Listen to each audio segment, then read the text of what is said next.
it was Max, blood, and crabs in the wide open. So my vote is towards most impressive body dump or get rid of or clean up is Max's. Yeah.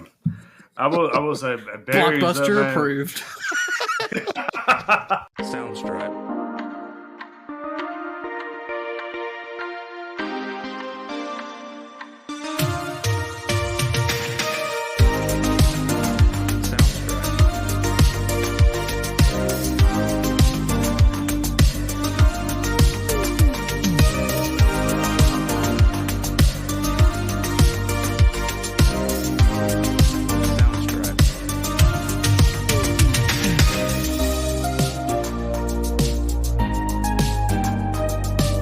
Welcome in another episode of Blockbusters, a classic movie podcast where if you're like us and you miss the days of packed movie theaters and movie stores, then this is the podcast for you. I'm your host, Caleb Suggs. Joining me are my co-host, Dakota Lowry. What's up, everybody? And Ernie Ferguson. What are you waiting for, huh? Oh, you went with the big quote. You never do that. I did. Well, I was going to go, are you on drugs? But I didn't, And the other one, there was another one by Sarah Michelle. How do you ask, like, if you think your kid is on drugs, is there a good way to ask that question? No, there's not. But, just, the whole parent situation in any of these movies is just weird anyways. But, yeah. She was just, I don't know. It is what it is. But, no, the other one was like when Helen said something about Angela Lansbury figuring stuff out. I can't remember which. Do y'all even know who Angela Lansbury is? Murder, She Wrote, old TV show called Murder, She Wrote that was like right after Matlock or something like that. I knew I got the Jodie Foster reference she said, but I didn't. It's like old people TV back in the 80s, old people TV. So some old lady that's a mystery writer that solved crimes in like Newbury, Massachusetts, or the Cape Cod or something like that. That's what Murder, She Wrote was. Sounds like that would be based off some kind of mystery novels or something. Well, that's the character was a mystery novel writer, so I don't know. Maybe it was. Well, anyways, this week we are doing 1997's I Know What You Did Last Summer, much to Ernie's incredible delight, doing another slasher horror movie. We know you love to do these, right? Yeah. I don't know if I'd call this a slasher horror movie, though. Because the amount of slashing and blood in this movie is significantly less than like when we watch Scream. It seems like still a slasher though. It just there's less of it. It seems like almost a PG-13 version of a slasher movie, even though it had parts of it, that like Johnny Galecki. Good Lord. He got the worst end of it with that fish hook up the mouth or whatever. But, it was – it looked like Scream Light is what it was. If I could be honest, I'm usually not one to say this because I think me and Caleb hold the same sentiment on this, that there's a lot of movies that just hold way too much gore, like the Final Destination. It's just it's too much, and I don't enjoy it. I don't feel like this movie had enough gore in it. There was just a few scenes where like there at the end when the guy was up on the balcony, and he was getting like the guy was just repeatedly hitting him in the chest with a hook. And you're going to tell me that there's no blood splatter anywhere in this whole scene and this whole place, and the sheriff's not going to find it? And I think it could have been like, don't get me wrong, I think there's a line where there's too much, but I think that this movie just didn't do enough at all. Well, it was an issue that there was stuff added to it. The sister's death, it had more blood in it because the studio said the exact same thing, and so that sister's death had the more blood showing whenever I think he would slash your throat or something like that. Yeah. But I mean, it's also hard to have a lot of blood whenever, the fisherman can clean up his mess really, really, really fast multiple times. I mean, I've never seen a serial killer or whatever be able to clean up that fast, and he does it not once, but at least twice. I know of the balcony, and I know when he took Johnny Galecki's body out of the trunk of the car. He got rid of the body, blood, and the crabs he got rid of. Which, hey, I mean, he is a fisherman. He probably just tooted his whistle, and the crabs went out there. It sounded like Caleb's typing skills as they walked out of the car. But he shampooed the carpet and everything in there, man. I mean, it was spotless. I mean, it was like a factory car out there. That was impressive. Well, it's interesting, though, going back, you mentioned that it's like Scream Light. Well, first of all, the guy that did the screenplay for Scream is the guy that did the screenplay for this as well.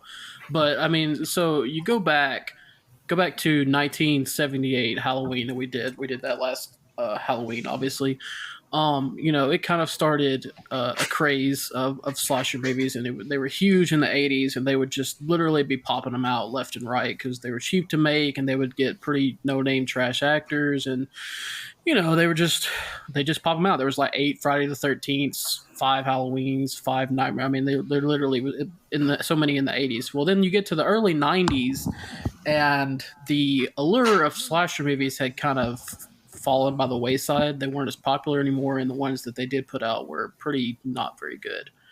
So I say that to say this: you get to Scream in 1996, and it kind of revitalizes the genre, and you have this new brand of sort of meta slashers, is what they call them, where it's more of the people in the movies are kind of self-aware that they're in a slasher movie almost.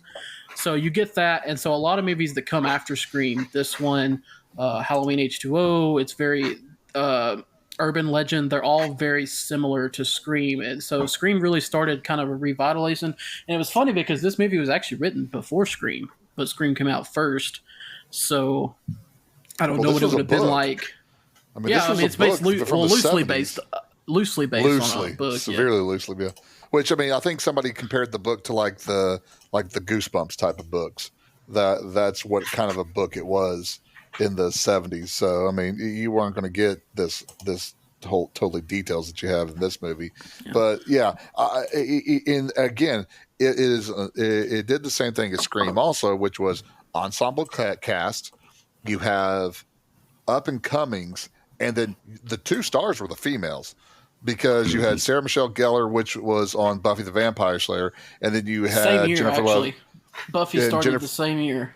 This. And then Jennifer Love Hewitt was on the Party of 5. So those were your 2 stars, whereas just like Neve Campbell was for Scream. Yeah. So I mean, that's your major characters there. But again, that's something different because, like I said, with a lot of the slasher movies in the 80s, you're casting pretty much no name people. And yes. I mean, there were people. I mean, Kevin Bacon was in the first Friday the 13th. Corey Feldman was in a Friday the 13th. So there was a few, but most of the time they were literally no-name people that you would never ever see in anything else again. But with these, starting with Scream, with these movies you're actually getting some decent actors in here. Maybe they were, up and comers, but still decent actors. And, there was actually a little bit semblance of a plot.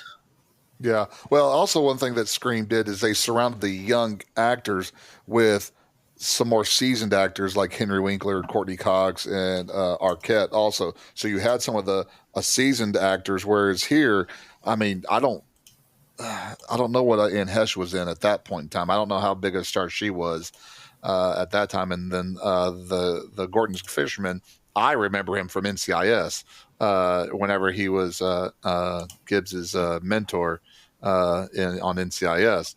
But everybody else is relatively, green when you look at that cast. Okay. I'm good. Good. I think I've covered everything. I said what I wanted to say. Thank you, Master Chummer. Appreciate that. I Know What You Did Last Summer is a 1997 American slasher film directed by Jim Gillespie and written by Kelvin Williamson. It stars Jennifer Love Hewitt, Sarah Michelle Gellar, Ryan Felipe, and Freddie Prinze Jr. with supporting roles by Johnny Galecki, Bridget Wilson, Anne Heck, and Muse Watson. Hesh. And Hesh. Come on. The first installment in the I Know What You Did Last Summer franchise. It is loosely based on the 1973 novel by Lois Duncan. The film centers on 4 teenage friends who are stalked by a hook-wielding killer 1 year after covering up a car accident in which they supposedly killed a man. It also draws inspiration from the urban legend known as The Hook, as well as the slasher films Prom Night and The House on Sorority Row. Williamson was approached to adapt Duncan's source novel by producer Eric Feig, where Scream, released the previous year, contained prominent elements of satire and self-referentiality. I've never seen that word.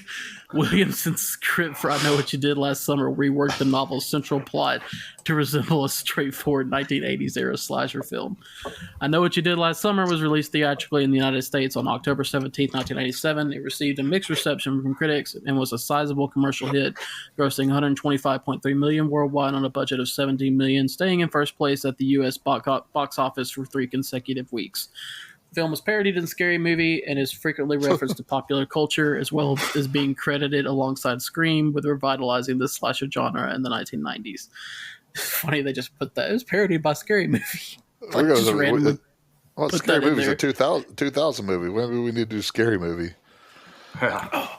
That you can pick that. When I was growing up, I thought that movie was not growing up because I probably didn't see it until I was in my teenage years. But I thought that movie was funny, and then we watched it. It's been a few years ago now, but me and Dakota actually watched it with our wives not a few years ago, and I was like, "This is stupid." Yeah, let's make a correction here. I think I don't think any of us were watching. There was a lot more talking and sitting there on our cell phones more than there was watching the movie. I did tell Kaveh this. So I've heard Freddie Prinze Jr.'s name my entire life. I thought it was Freddie Prince, Prince, and it was not until this movie that I realized that it was Prinze. I did not know that. I assume most people say it like Freddie Prinze Jr., so that's not something to be ashamed about. I feel like that probably not. There's many people that have probably made that mistake. If we're being honest, I had no idea because when I saw it, I was like, "Is that a?" I honestly thought it was like a misprint in the movie, and then so I went and looked it up and realized that I was in fact wrong. That's his real last name too. Yeah, that's his real last name. Well, I mean, as opposed to his fake one. His dad, Freddie Prinze. Is that dad, Freddie Prinze, is an actor too, right? I think. I have no idea. I don't know. I don't know. Well, anyways, I don't go down the rabbit hole with that. Okay. He was a professional wrestler? Oh, Chico and the Man. Yeah, his dad was on Chico and the Man, which y'all have no idea what that is. But I haven't worked with it. Huh. It's just a TV show back in the 70s. I don't remember the 70s like you do, Ernie. I know. It's fresh on your mind, but, I understand that. Well, anyways, so going back to kind of what I said earlier, Scream comes out a year before this, and it plays a heavy influence on a lot of the movies that come after. And another thing that I think it plays here is you have sort of the mystery theme to it, where you're having to try to figure out who the killer is. Again, with the 80s slashers, I mean, it's always Michael Myers or it's Jason or it's Freddy Krueger. But here, they have an idea who the killer is, but really, you go through this plot where they uncover these details and it ends up not being who you think it's going to be. Yeah, they throw up a couple of red herrings on it, because again, Max to me was the first one that everybody thought that was it, then Ray. Do you really think Johnny Galecki's character could be that guy though? No, because Johnny Galecki, who looks like he needs glasses the entire movie. I mean, that guy, he does. I know he does. I know he does, but it's just funny because and when you watch him in Big Bang Theory, that's exactly what he does. Well, Johnny Galecki, who acts like he's big, hardcore, and tough too, and then has this a Southern accent every now and then from North Carolina, which again that's another. I don't know. So for me, there is a huge difference between Scream and this, because one, the acting in Scream was 100% better. Here also, and I Know What You Did, is there a likable character? Matthew Lillard was a bad guy. I loved him. Nev Campbell, I loved her. Even Skeet Ulrich, I liked him, even though he was kind of he was gonna. You have Jamie Kennedy, the almost the whole entire group. I liked this one. There's not a single character.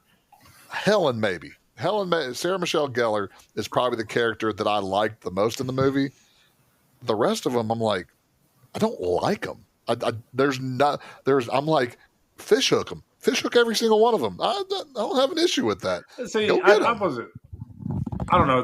I think the two women in the movie were the only two that I did. It's not like I was just, like we were talking about before, that just it was somebody that it was a character that I just loved, and I'd been upset that they died. But I mean, a couple of them, at least those two, I was kind of upset, especially when, forgive me, I don't remember Helen when she died later in the movie. I was upset about it because I was like, dang, that I was kind of rooting for her to make it out. Like I really thought her and if she hadn't turned around, she would have made it. Don't ever turn around. I always say the women are really good at getting. I really thought the women were going to be really good at getting people killed in this movie because she got the police officer killed. Because if she had not yelled at the police officer would have turned around and saw the hook. Nah, the police officer was an idiot. The streets were empty. It just had one wooden barrier. You're telling me on a two-lane on a street that has two sides that he can't just drive his car around that? My biggest thing. That idiot. Why would he not know? Why would he not know about a road closure? Yeah, he's a police officer in a small town. That's kind of a big news in the police department. I'm just trying to figure out what small town has an alley that you could just drive through. It's a catering place. I also want to know take the alley. What small town has an all-day parade while the pageant is going on, while and disappears when the cops show up, and then reappears. Again, not that there's plot holes in here at all, but it's got. Well, hey, look, what slasher movie is 100% plot hole free? I know you haven't seen many of them, Ernie, but there are not many out there. Let me tell you, since we're pointing out plot holes of this, did y'all kind of look at the pictures when they got onto the boat at the end of the movie?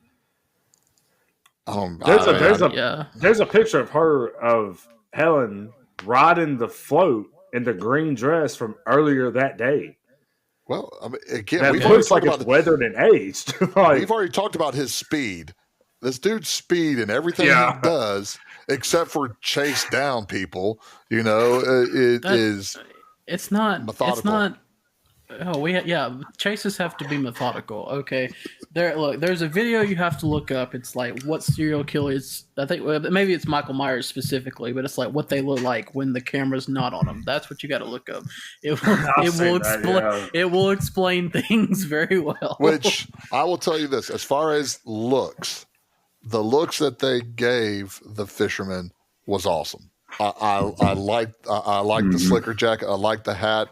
I like the presentation of him, especially, I mean, with fog coming up, he came out the best scene was with Helen anyways, the whole entire scene from the cop to the storefront, the running away, that was my favorite scene of it all because it played well.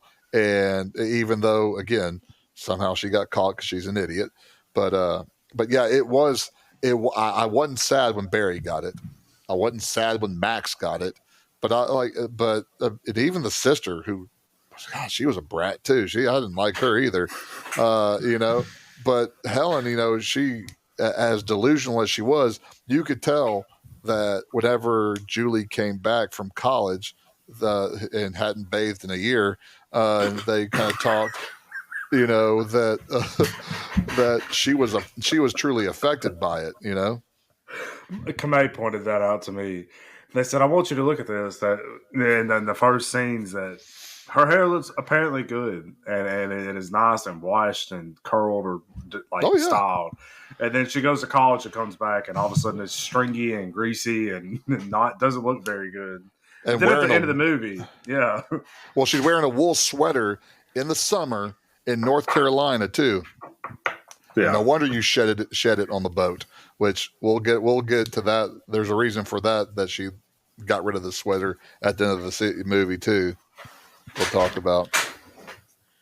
But again, like I said, what characters do y'all like? I know I'm sorry to interrupt you, but what characters do you like though? Julie and Helen were the only two that I really liked. The others, everybody else I didn't really care about.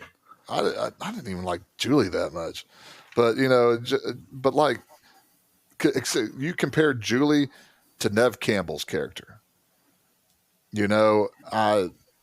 There's I think a significant difference between. Oh no, I'm not saying that there isn't a difference in them. I'm not saying that she's better at all, but I'm not saying I don't dislike her. I would have been upset had she been killed. I think. Don't get me wrong. I've said several times that it takes a lot from Scream. This is not Scream. No, it's not. Now it's it's a slasher that I enjoy. And I like slasher movies. I get that from my dad. But it doesn't even come close to Scream, and no, the characters don't, for the most part, don't come close to the characters in that. I mean, Freddie Prinze Jr. it's so funny. They did well. There's technically 3 of them, and a 4th one's about to come out this week, which is why I picked this. But the 3rd one was like straight to video. It's stupid. But so the first one too, you had Freddie Prinze Jr. is technically a star in both of them, but he's not in it for large parts of the movie of both movies. No, which in this one, he's supposed to. It's like creating, like I guess that he's supposed to be the killer, which I never bought into that, even the first time I watched it. But he's wearing a black tank top, though. That means he's a bad guy. He has a slicker. Oh, that kills me every time he says that in the hospital room. You have a slicker, don't you? Don't you have a slicker? Like, it's a fish in town. Exactly, and he's a fisherman. Oh, goodness. Well, on July 4th, 1996, in Southport, North Carolina, Julie James and her friends Ray Bronson, Helen Shivers, and Barry Cox drive to the beach. On the way back, they accidentally hit a pedestrian. Julie's friend Max passes by them on the road, and they hide their crime from him to buy them more time to decide what to do. Barry and Helen try to dump the body in the water, but the pedestrian wakes up and grabs Helen's crown, actually. Barry pushes him into the water, and the group swears to never discuss what happened. So this opens up. I still didn't understand the dude sitting by the edge of the cliff. That's the guy that got killed, right? That's the guy who was engaged to the killer's daughter. Yeah. And then they got in the car wreck. She died. So he was sitting out there because that's where I guess the car wreck was, and then he gets killed by the actual killer. That's all I was like so the plot of it, I know they're trying to Sixth Sense us and stuff like that at the very end, but the plot was just that really just got me over and over and over again. I was like, it took me forever to figure that out. And that doesn't even include Anne Heche's character with the sister. But yeah, that was that. Okay, thank you. I was like, okay, we just have some random dude, and okay, now we go on. I was like, okay, that makes sense to me. Egna? Was it, isn't it David Egna or something? Egan, or it's Egan. Yeah. Egan. Yeah. Okay. Yeah, I was confused about that too. I didn't really get it. But then we go quickly to the pageant, and they did a great job of parodying how stupid these events are. And she's doing that speech, and she's like, "How are you going to change the world?" And goes through all that spiel. I'm going to change the world through art. Sure you are. Through acting, yeah. I'm gonna change the world through my acting career. So, how long did it take you to figure out that Freddie Prinze Jr. and Jennifer Love Hewitt were actually dating? Because let me tell you, about 30 seconds, because my wife told me immediately. Okay, because the opening scene has him and Ryan Phillippe like oogling over Sarah Michelle Gellar, over Helen, Okay, but let's be honest. Let's be honest with Sarah Michelle Gellar. I know, Ernie, you're not as huge a fan of Sarah Michelle Gellar as some of the. So you and Dakota are sitting there, and your wife is right behind you, and you're going to comment on somebody's breasts. No, of course not. But I'm not a dumb teenager. Exactly. I'm not a dumb teenager.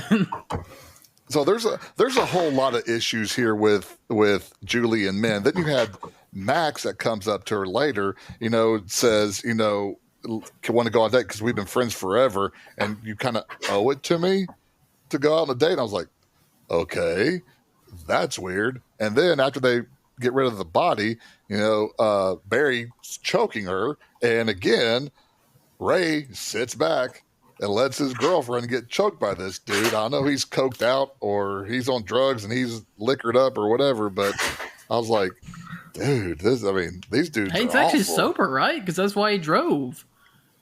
Because I was talking about Barry was coked up or drunk or whatever. Okay. I mean, yeah. But that's Barry goes 180 very quickly.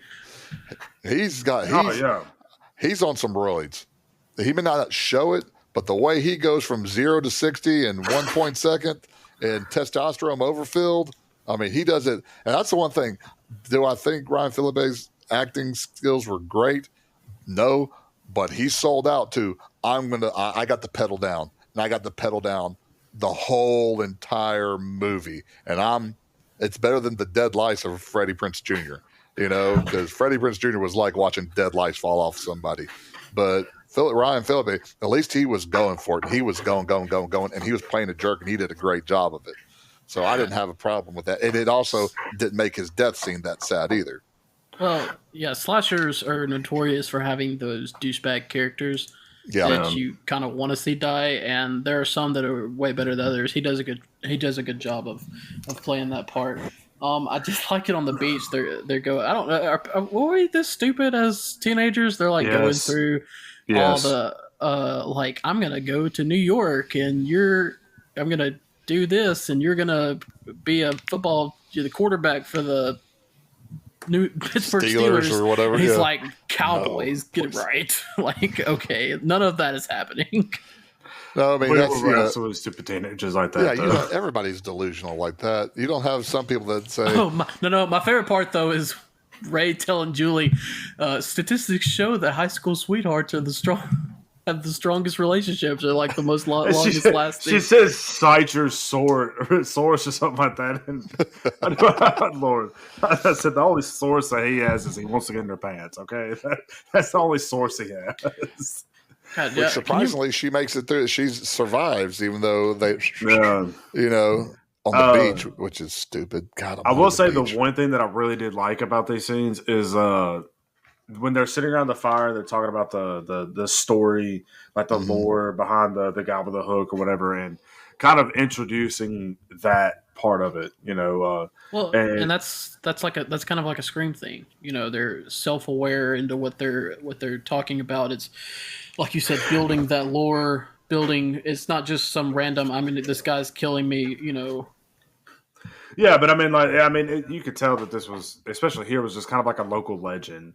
And they're all like, yeah, well, this is just like a story. This is how I heard it as a kid. And this is how I heard it as a kid, And I really like the way that they allowed that to open up to kind of show that, why, especially later on, like why the police officer wasn't taking her serious and things like that. Like, oh, that's just a childhood story that you heard, That's you're just pulling my leg. By the way, how many lives does Barry have? Because he's got his head out the window of the moon roof or the sunroof when the body hits him. Should have died there. He got run over by the car. Should have died there. Got drug off to who knows where, or had the killer standing on top of him. Should have died there until he finally died. Up in the balcony. I was like, that dude's got 9 million lives, because Lord knows he should have been decapitated or at least bent in half when that body hit him in the car. I was like, okay, dude. I say again, another proof. Let's see. Barry is on steroids. That's the only way he could absorb. He could absorb a body hitting him like that. No, Barry is super drunk. That is like statistically proven that the majority of the reason that that's just kind of sad, but the majority of the reason that people who get in wrecks while drunk survive is because they just ragdoll and they just kind of go with it. And so I think him surviving being hit in the head like that. Now, him not escaping without injury, is one thing, but him getting hit and surviving, I didn't really think that was that far fetched, to be honest with you. So, okay, help me understand. So the killer was dumping Egan's body. The killer was dumping the Egan, the guy he just killed, David Egan, and he was dumping that. That's why he was out there. Okay, that's okay. And then he was crossing the street to a car that's nowhere to be seen, and he gets drilled. Is that? I mean, so that's what he. Okay. Well, I mean, he was there, and I don't know exactly why, but I mean, he was dumping his body. I know that's why he was there. I don't necessarily know why he was in the middle of the road, but that's why he was there. On the cliff. Okay, and so okay, gotcha. They, again, I was trying to clear it up in my head. I'm like, they did a good job of putting it in a situation of why they wouldn't just go to the police and have them dump the body. It's like you were driving, you weren't drunk, and they'll never believe it was me driving. There's alcohol over the car, and this is manslaughter. Yeah, I wouldn't want to be in that situation. I can tell you that right now. It's not a fun situation at all. To be fair, and especially as a teenager, because they're not thinking rationally.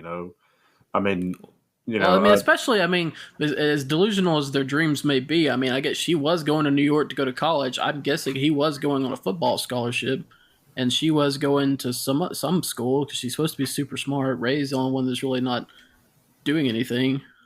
Yeah, wasn't he like from a he was supposed to go to college?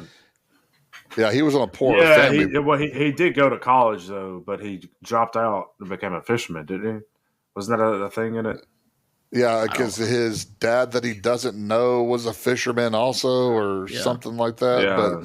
But he was the poor little white kid, and Barry was the poor rich kid.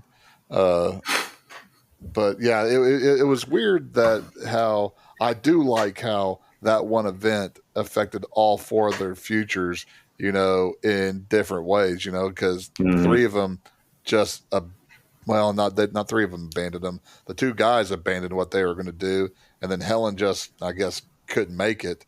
And then you could see what it was doing to Julie too when she was in college. Also, she was not doing well either. Well, Barry, I feel like probably just didn't cut it either, because I've seen many. He's an alcoholic. I've seen many athletes go off to college and not survive. Being a college athlete is nowhere near being a high school athlete, and some people are not built for that. Well, especially if you're an alcoholic, as Dakota says. I mean, because that was a big thing that they said, because didn't she make jokes, or not really jokes, but it's like comments about him going to rehab and then settling down to get married or something. I don't remember. Yeah, there was. He would sober up when they had their first kid or something. It was something to that. Something. I don't remember. I remember there's some first of three. Yes. Yeah. Well, 1 year later, Julie returns home from college for the summer. The friends have gone their separate ways, with none of them pursuing their dreams due to struggling with the incident. Julie receives a letter stating, "I know what you did last summer." She and Helen take the note to Barry, who suspects Max. Julie meets Ray, who now works as a fisherman. Max is killed by a figure in a raincoat wielding a hook. That night, Barry is ambushed by the assailant stealing and driving his car. So, as Ernie mentioned earlier, we flash forward a year, and Julie is not doing too well, to put it lightly. Yeah, she hadn't showered, seen a bar of soap or shampoo in forever. Apparently hasn't seen the light of day because of how pasty white her skin is. Per true. Next conversation. And the sad thing is the almost lack of sympathy that she gets from her mom. But again, her mom doesn't know. I also have to remind myself her mom doesn't know what happened. Yes. If I've been part of murdering someone, if my parent knew that, it might change some things. But as all she knows, like she asked him, like, "Are you on drugs? Are you on drugs?" That was a funny comment that Barry made earlier on. He said that when he was talking about everybody making a pact but not saying it, he said, "This is all going to just be in our future therapy bills." Yeah. That was good. So how did the killer know that she was back in town that exact day? Because the note was delivered that day, so he must have just been sitting at the road going, "I know when she's coming back." You can't. It's a slasher. You can't dive too much. You can't dive too deep into these. You're going to find threads that don't have no end. There's no idea. I didn't even think about that one, honestly. But I like how they dropped in the hook when Barry and Max had their fight, and Barry having that, not Barry, but Max having that big tough guy. Oh, you know, go call the police, and then what's going? I mean, acting big and tough after he gets pushed around by Barry. But again, that's one of those things where okay, there's the drop, there's the murder weapon right there that everybody knew was going to be the murder weapon because of all the ads that were being thrown out there at the time. Anyways, you know, so you got to see that, and we see it in Max's hands, which again, they try to point Max at first, but then, you know, when Max has the murder weapon in the hand, you know, Max ain't the murderer, which again, I'm trying to figure out why, again, sorry, I'm trying to figure this out, why the murderer killed Max, because Max still doesn't know what went on. Well, he was there, though. Exactly, he was there. It's a slasher. Okay. Some people got to die. How does he know? Because he got hit by the car. Oh, you meant he was there at the cliff. I just thought you meant like he was there. No, he's saying how does the killer know that he Max was there? Let me kill him because he was there. Yeah. Sorry about your bad luck. You're wrong place, wrong time. Sorry, dude. Here we go. Since I'm here, yeah, might as well. I got to practice. I got to limber up. I got to loosen up. Here we go. Exactly. I've been holding my bloodlust for a year. I got to get some practice in before I get to the real guys. Because I mean, again, he didn't know Max drove by because he was knocked out, and again, I don't know how he knew the other four because I forget what was left behind. What was left behind when they dumped him in the water? The little silver spinning thing was the only thing that was there. And what was that from? I couldn't remember what that was actually from. That was like his daughter's pendant or something. That was Egan's thing. So the only thing that he had that he could probably remember because I'm pretty sure David Egan had it at the very beginning of the movie when he's sitting on the cliff. Yeah, he was sitting there at the spinning it. Yeah, he was sitting there spinning it on the cliff. Okay, that makes sense then. But I mean, when he woke up, did he see all four of their faces before they rolled them into the water? I can't remember. That would be the assumption. That was another thing I couldn't figure out. I mean, I could understand Barry because Barry went in to dive in after the tiara, you know, and he took the tiara off of. I mean, he woke up and took it off of Helen's head too. So that's who was looking at him. Helen was checking for the documents. She was pushing him in. No, she was pushing him in. She was trying to push him in. She's like, Julie was the one like, should we check his wallet? And they're like, why? Which again, I mean, I kind of agree with them. Like, hey, if you're gonna do this, why would you want to check his wallet? Yeah, why know the name? Like, if I'm gonna do this, I don't want to know the name, and I want to get this over as quickly as possible. Yeah. Yeah, it's okay. So thank you for clearing this up because that's one problem I had with the movie, just wrapping my head around that part of the storyline. I was like, okay, I understand all the other stuff, you know. But one of the thing I could kind of think is if maybe he was following the three of them and heard them arguing about Max being there, and that's when he realized that Max was there. And so when he follows him into the shop and then sees him there, he's like, oh, well, he was a part of all of this too since he was there, and they think he's me. So that's fair enough. I just think he dies because it's a slasher movie and some people got to die.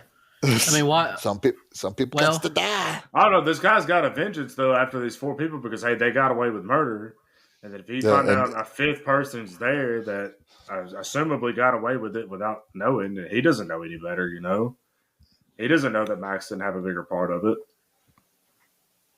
But I do like I like how on the docks they set up the of Ray being the bad guy because again you had Barry wearing the white tank top and then Ray wearing the black tank top, you know, and they talk about and then Ray just talking about he's fishing and all that kind of stuff. How very English teacher of you, looking at the symbolism, the white and the black. Because I am an English teacher. Well, let me tell you, but I'll tell you one of the coldest lines, of between ex-boyfriends and ex-girlfriends that I've ever heard was whenever Julie and Ray were talking, and I think it was like, I'm responsible for my own actions. I don't blame you, but I don't want to know you either. I was like, ouch. How can you get? I know danger puts people back together, but after you say that to him, how can you get back together? I'm just like. That was really an ouch kind of moment. That's male pride getting tap danced on right then. I was like, they get back together surprisingly fast after everything she puts him through. Oh, you're not the killer? Yeah, exactly. Well, I mean, she does save him, I guess, or he does save her, I guess. But he just has his love confession where I'm sorry I went to her. I just wish it was you. Like, well, Julie researches newspaper articles, believing that the man they ran over was a local named David Egan. Helen and Julie meet David's sister, Missy, at her home. Missy explains that a friend of David's named Billy Blue visited her to pay his respects. That night, the killer sneaks into Helen's house and cuts off her hair while she sleeps. The name Billy Blue, does that not, like, it just sounds like a fake name to begin with. I mean, like, that doesn't make any sense whatsoever. So again, here's 2 times that the killer could kill somebody, like, because we didn't touch on, like, him with Barry and him at the gym, which, again, stupid people that get chased by cars run in a straight line. You know, don't, like, zigzag or anything like that, but, you know, but I did like, again, that's where they drop the lights, where that's the darkest gym ever I've ever seen, you know, with the biggest shower and biggest locker rooms ever, you know. But then again, another trope of horror movies is worthless parents. How worthless is Helen's dad? He just sitting there watching college baseball on TV. Oh, is it college baseball? Yes, it was college baseball. Because I was like, well, first of all, the game didn't even look like it was a 1997 game. It looked like it was the 80s. I want to say that probably was because they and I know it's because there's a guy on YouTube or something like that, but he'll find the game. So like, look at the game and be like, what game was they actually showing in this? You know, and I know what you did last summer, and he'll actually find the game in the recording. And I thought, and this is funny because I brought this up before about how much I have to live through failures. I thought it was the Braves, but it was the 80s because it looked like those bright blue uniforms they used to wear in the 80s. I want to say that the gold team was Wichita State. It was an orange team. Oh, see, I thought it was yellow. So again, the TV wasn't the best in the world. That'll have to be there will be some research done on this sometime where I will figure out what that is. I tried to Google it, but I couldn't find anything where it said what the game was. I think the background of it, I think, reminded me of Omaha, Nebraska, is why I thought, in my original thoughts, that's why I thought it was college baseball. But regardless, the dad's worthless. He's sitting there watching.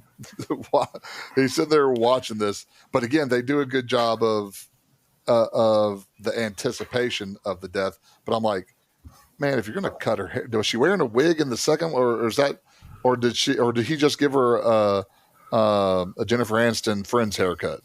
I mean, because her hair got better on the haircut than, I mean, give her a pixie cut or something like that, where it's really ugly type of thing. Not give her not an updo. Well, apparently I mean, it's supposed to be a New York Yankees game, according to. Apparently, it's supposed to be a New York Yankees game. That can't be right. Of course, this is Google's AI found this. So. That was a team wearing an orange jersey and a team wearing a bright blue jersey. There's no way that was the Yankees. The specific game is not identified, but the broadcast is clearly visible and features the Yankees logo and uniforms. I don't think Google AI knows what it's talking about. No, it does not.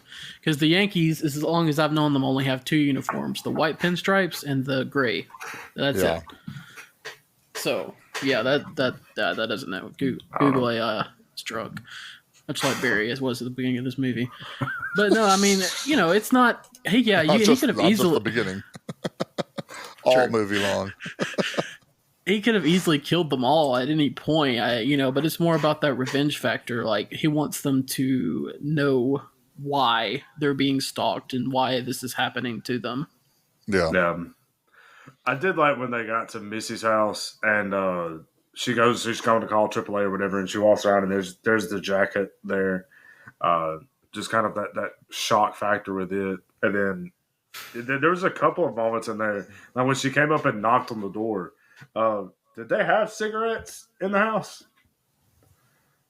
I don't remember them bringing cigarettes in, but when she knocked on the window and said, "Hey, y'all left y'all cigarettes in there." Helen was smoking cigarettes at some point. When they went to go see Barry, she was smoking a cigarette early on. Yeah, when Julie just got back.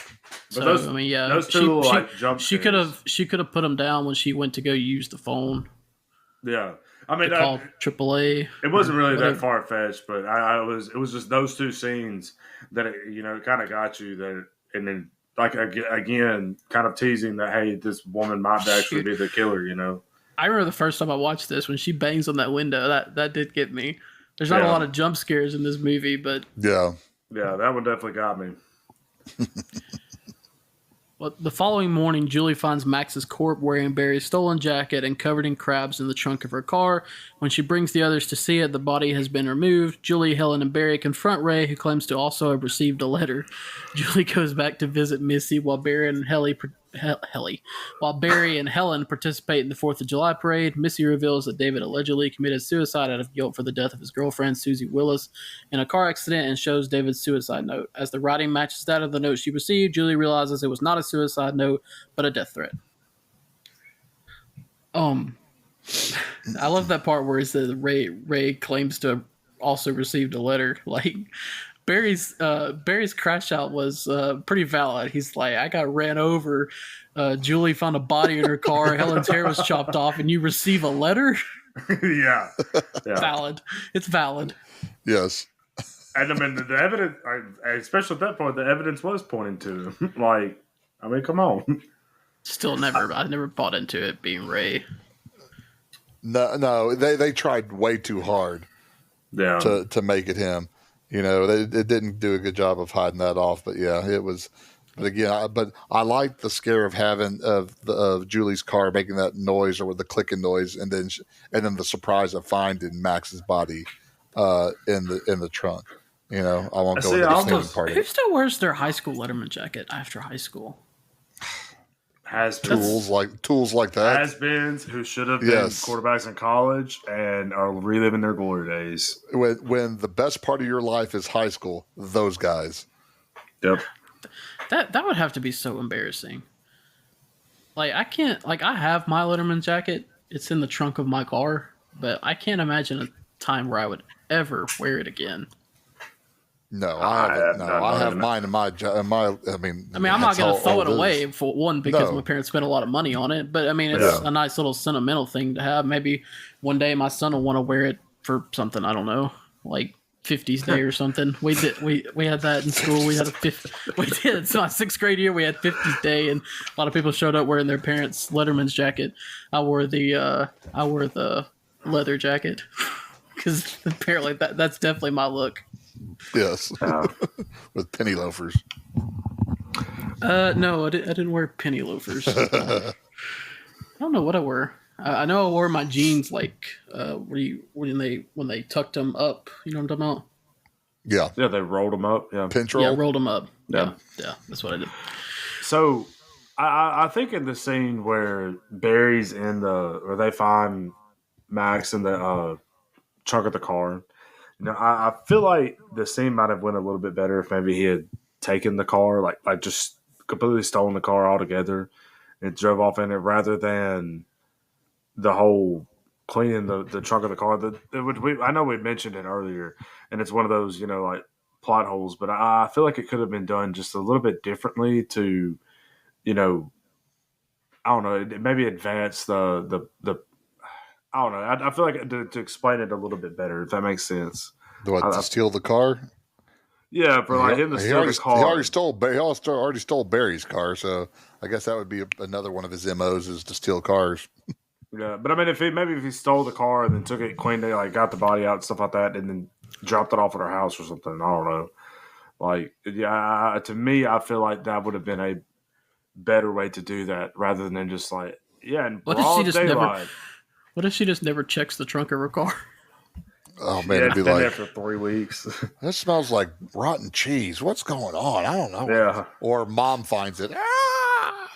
But in broad daylight, this dude got a dead body and crabs out of the bed. I mean, really, the killer did her a favor because, like, how are you going to explain why there's a dead body in your trunk of your car to anybody? Mm-hmm. She's also lucky that no one was around when she opens the trunk. Yeah. She just parks it like right by a house in their front yard.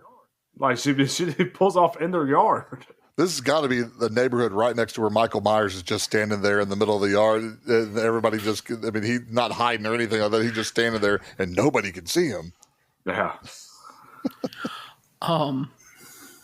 This is where we get the iconic, the "What are you waiting for?" thing, which is probably, Jennifer Love Hewitt's best part of the movie.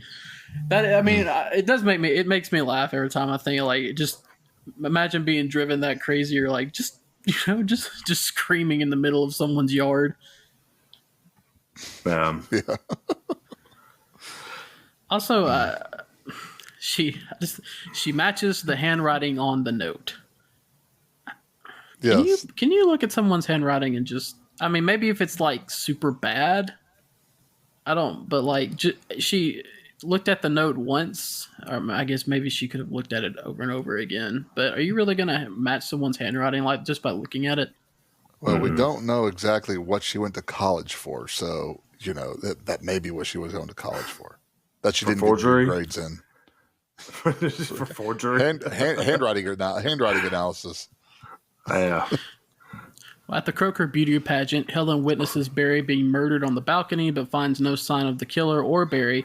The police officer escorting her home is murdered by the killer. Helen runs to her family's store, where the killer murders her sister Elsa. She escapes and runs toward the street, but the killer slashes her to death. So, yeah, Ernie, you mentioned this earlier. I mean, this is probably the best part of the movie. Sarah Michelle Gellar really shines here. Why, if you're being stalked by a killer, though, you would go up and sit in the balcony by yourself? I mean, again, I know I've had to preach myself. It's a slasher movie. People do dumb stuff, but like, come on, it's a meta slasher, as they call it. So you're supposed to be self-aware. Why would you go sit up there? Which, I mean, I kind of get why he'd be up there, though. I mean, if you're trying to watch, because the killers already came for him. The killer's already tried to kill him and played his revenge. She's sitting on the stage. Nobody's gonna kill her there on the stage, unless he just. I don't think necessarily he was thinking that he was going to go for her on the stage, but that he was kind of like at the parade. That he just thought he would be stalking her. He could find her and then go and confront him before they left. But it's a good callback to the opening scene. So and again, it also played well for Helen's perspective about the lights being in her eyes and kind of seeing, or what did she see, what did she not see, that type of thing. And then again, whenever they go up there and check, and Mr. Clean was up there before they got up there. Which is more impressive, his cleaning out Max in the trunk, or him getting Barry's body out of there that quickly? I'm gonna have to go with Barry. I mean, the fact that he gets it out that fast with barely any evidence left. Do you see how easily he ragdolls around some of the other people? I mean, he just hooks them and drags them behind. Yeah, like he did the sister. Touch the ground. Yeah, but I'm talking. But the crabs are the X factor. He didn't have to get rid of crabs with Barry's body, with Max's body in the wide open. With Barry, it was dark and no crabs. It was just Barry and blood. Here it was Max, blood, and crabs in the wide open. So my vote is towards most impressive body dump or get rid of or clean up is Max's. Yeah, I will say Barry's Blockbuster approved. I would say Barry's good job, killer. I think that one got on my nerves. Like, I was a little annoyed with the whole trunk thing, but Barry's is where it really got on my nerves, because I was like, man, come on, like, there's especially just this dude's striking the body repeatedly, man. There's going to be blood splatter everywhere. You're telling me there's not anything? There's not like a trail. There's not. There was a little bit left on the side of that handrail. Yeah. So also, I mean, you're talking about a hook going to a body and pulling it out. I mean, that ain't like a knife where it's coming in. I mean, that's physics says that's a little more difficult than a knife, an axe, or something like that. I'm saying, man, he got that cleaned up quick, man. That's impressive. Dude is a bad mamma jamma to get killed so easily at the end. But then we get the whole Helen chase scene, which is pretty fun. They go into the store. Yeah. It makes no sense why the killer would hide under one of the mannequin covers. Like why do you need to hide there? Just but it makes for a pretty cool moment when you're like, oh, he's under there, and then he jumps out at her. It's a pretty good scare there. The bigger question is, why does the business have their mannequins covered? Because they're open every day. So you're telling me every day that you got to cover the mannequins? I'm like, that's bad they were business. open on the 4th of July. Like, yeah, that's bad business practice. I don't. Julie finds an article mentioning Susie's father, Ben Willis, and realizes Ben was the man they had run over a year earlier, moments after he killed David to avenge his daughter. She goes to tell Ray, but notices Ray's boat is called Billy Blue. The fisherman knocks Ray unconscious, inviting Julie to hide on his boat. On the boat, she finds photos and articles about her and her friends and pictures of Susie. The boat leaves the docks, and the fisherman is revealed to be Ben Willis, targeting them in revenge for leaving him for dead. So I feel like I said this when we did the Scream podcast. Horror movies are notorious for having that big whoa moment, the swerve that you don't see coming. And in Scream, we get it with the finding out there are two killers. In Silence of the Lambs, you get it. Well, Dakota, have you seen that movie? Mm-hmm. Okay, Silence of the Lambs, you get it when she knocks on the door and you realize, that's the killer. So this one's supposed to be the big moment, Ray's boat is called Billy Blue. It's okay. It doesn't hit any as good as some of those do, but I mean, I guess it is what it is. Again, I still don't understand. Again, why do we knock out Barry a couple of times, that one time, and not kill him then? Why wait for later? Why not kill Ray right then and there? I mean, you had no problem with Max just opening up, other than, all right, you're a little annoying little scrapper. Just slice and dice Ray right then and there. And I don't know how necessarily, this is just a theory, and I don't have necessarily kind of believe in it myself, but it is so. What if maybe he was going to leave him there? I don't know. I guess that wouldn't make, because you can't leave him there because he might know who you are. But I was going to say, what if, because Ray actually showed like remorse where he went to the sister and everything. So that, it's a half-baked theory, but it was just something I was thinking about, is why he would leave him there. Remorse. I didn't say it made. I mean, I don't buy into it myself. I'm just saying it was just something I thought of. Didn't he show up at the sister's house? And then didn't she say that they had like a short little fling? That's what I thought. Yeah, so he shows up to this guy that he's thought that he killed. What? Sleeps with the guy's sister a few different times, dumps her, and then goes back home. Okay. And Julie still wants him. Well, first of all, we don't know that they slept together. All she said was we were. No, she did. She said they were sweet on each other for a minute, and that's all she said. So we don't know for sure what that means. You can sit there and look at me with that little face. Is all that means. All you want, but we don't know for sure that that's what that means. That just means Freddie's a 60-second man. That's not why he went to her house. I mean, he was genuinely remorseful. He might have been remorseful, but he got over it real quick at her house. Exactly. I'm so sorry. Oh, hey, you're kind of cute. Oh, you might be psycho, but that's all right. I feel sorry for you. I didn't think she looked good at all. Of course, I'm not into the. No, but I mean, it doesn't matter. I mean, he doesn't care. Yeah. You know those guys that don't care. Yeah. If it's female, but he wishes it was Julie. Anyways, my whole point though, like I don't really believe in that theory. I was just throwing it out there. What about this theory that he was going to blame it on Ray? That Ray was going to take the fall. That makes a lot more sense. That's a good theory. Yeah. Because again, everything pointed to him. Yeah, that's a lot better of a theory. Yeah.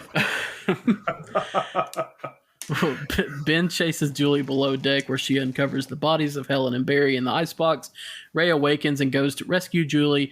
He ultimately uses the rigging to sever Ben's hand and send him overboard. He explains that he posed as David's friend and visited Missy out of guilt. The couple reconciles, relieved to not actually have killed anyone after all.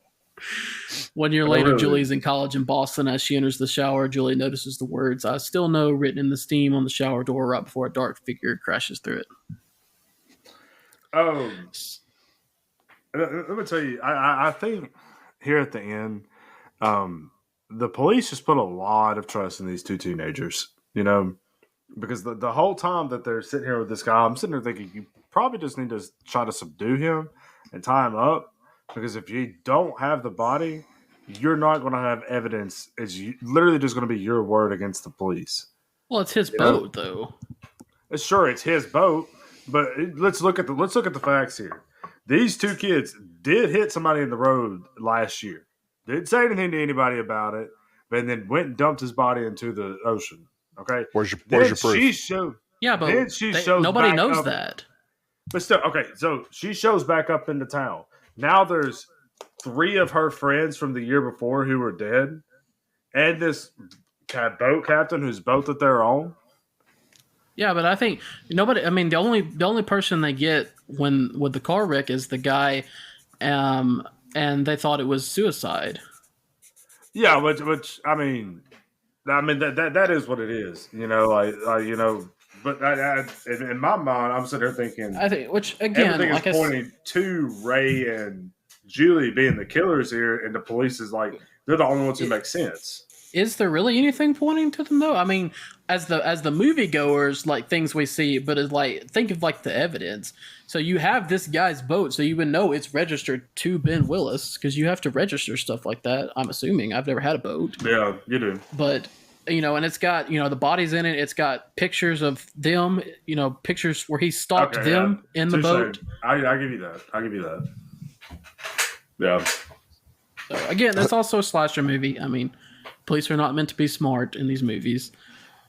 But I do like when Ben first meets Julie in the boat and she doesn't know who he is, and he's talking about, it's 4th of July, kids should be out fun, drinking, partying, running over people, getting away with murder, things like that. I like that.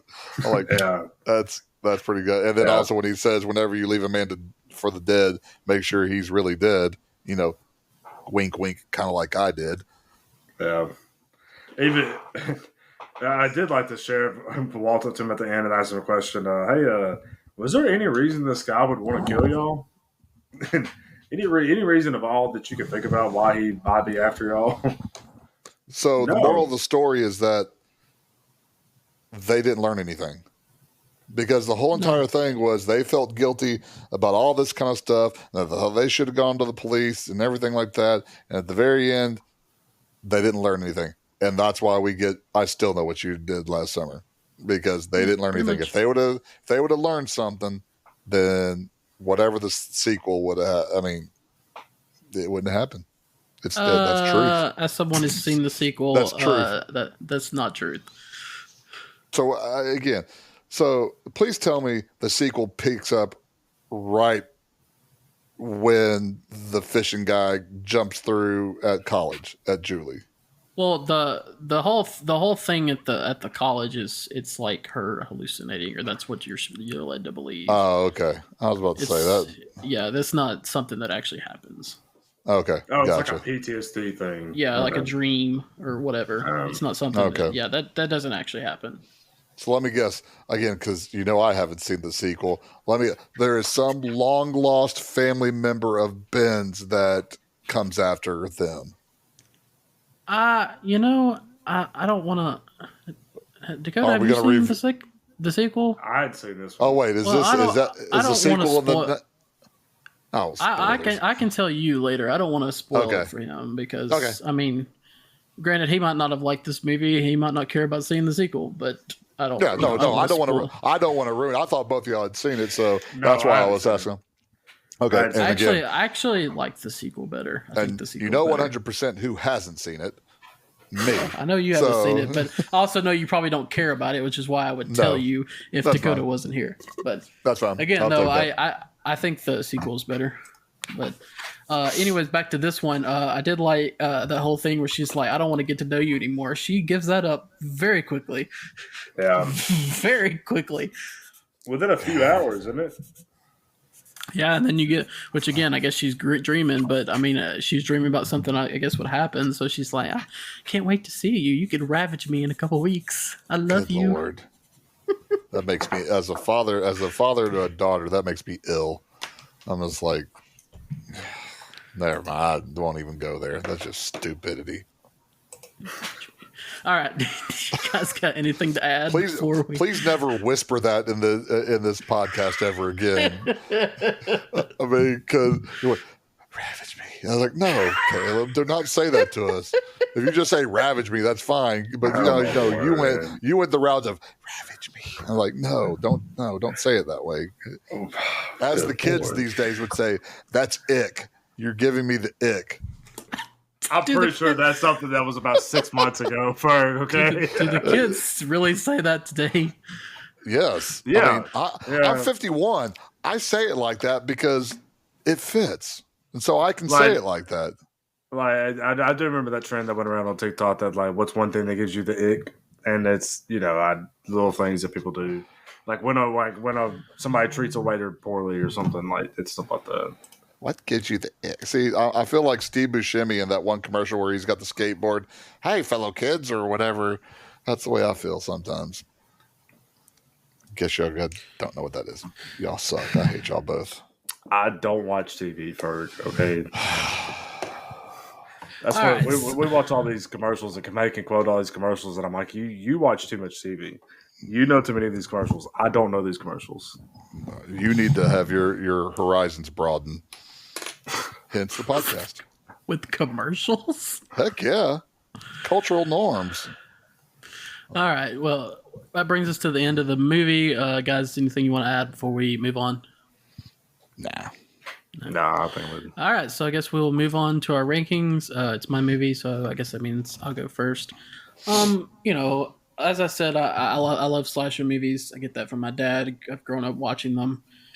I enjoy this one again because it's a lot like Scream, and Scream is my favorite. But I'm not gonna sit here and say that it's anywhere near as good as that. But at the same time, it's fun. I enjoy it. As Ernie says, maybe the characters aren't necessarily all likable, but at least they're decent like actors, whereas some of the slashers you just get really trash no name actors. I know Ernie making that face, he doesn't think Freddie Prinze Jr. is a good actor, but but again, he's not even in it that much, so the other three are in it a lot. I think they're pretty good. It's a fun movie though. It's not great, but I enjoy it, and I think I'll give it a 7.75. So I think I'll go next because I'm pretty sure I know how Fergus is about to go. Oh, I'm going to surprise you. So I know that there's a lot of plot holes in this movie. I don't particularly mind it. I'll be honest with you. It is a slasher. There are some things that I kind of rolled my eyes at, but ultimately, I mean, it is a good movie. It's something that I'll probably end up sitting down and watching at some point again, just because. I mean, I really did enjoy it. It's just one of those films that you can just kind of sit down and, kind of reminisce about it. And then it's one of those films that you also can kind of go back and watch again and just try to pick up on the things you miss. Like there's the stuff that I missed, like the guy sitting on the cliff. I didn't know who in the world that was at the first of the movie. But I enjoyed it. With the plot holes, I was acting good all the time. Not necessarily, but overall, I think it was a good film. I'm going to give it a 7.5. To counter your statement, I don't think this is a good movie at all. I didn't enjoy Jennifer Love Hewitt. I didn't enjoy Freddie Prinze Jr. I didn't enjoy Johnny Galecki. Sarah Michelle Gellar, I liked it. I liked her. Ryan Phillippe, he like I said earlier, he played it 100 miles an hour. I respect that. That's good. The movie itself was so I am gonna go 6.5. Should have done probably even lower, but I didn't. All right, so that's a 7.75, 7.5, and a 6.5. That averages out to a 7.25. Ernie, where does that put us on our rankings? That ties it at 43 with, I can't believe I'm about to say this, The Untouchables. Never mind. But yeah, it's at 43 with The Untouchables, which is right below Silverado and right above The Princess Bride. Okay, but it's a slasher. You know what you're getting with slashers. People either like slashers or you don't. So, yeah. I mean, The Untouchables is a movie that has some big name actors in it that should have been a lot better than it was.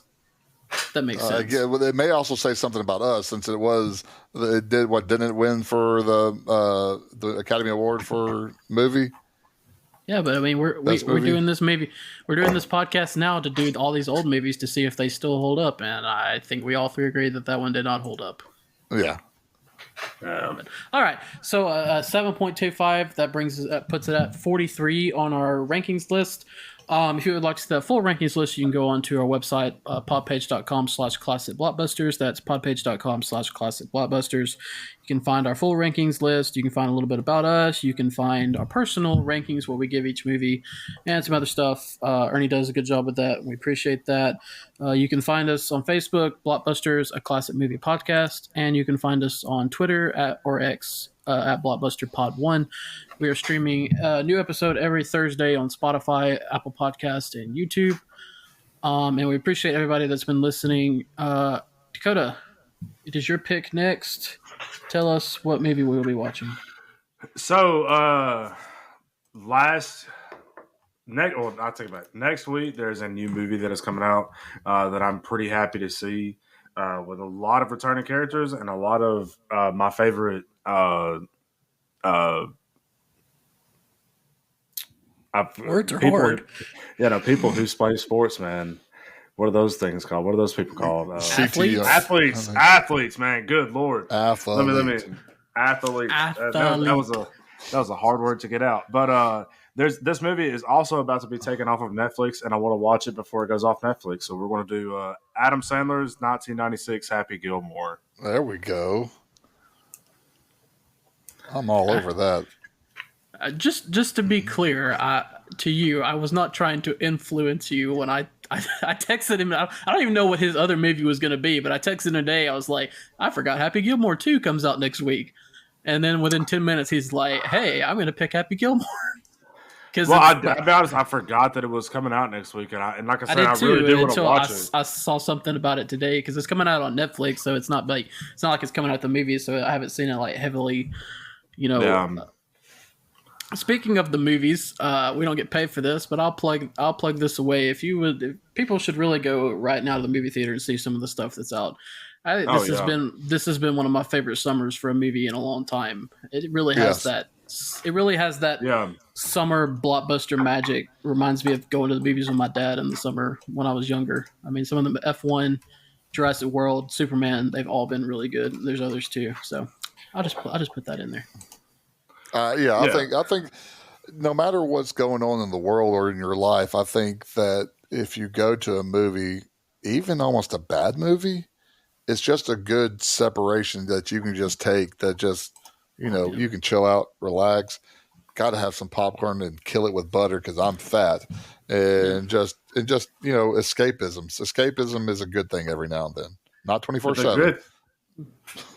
But I mean, the good thing is right now you don't have to go watch bad movies. Yeah, there's so many good ones out, and there's some really great blockbusters that have come out right now. I've said this a lot. I mean, it literally just gives me that magic feeling where it's like, it's not just watching a good movie; it's the feeling of watching it in a theater. It's been a lot of fun.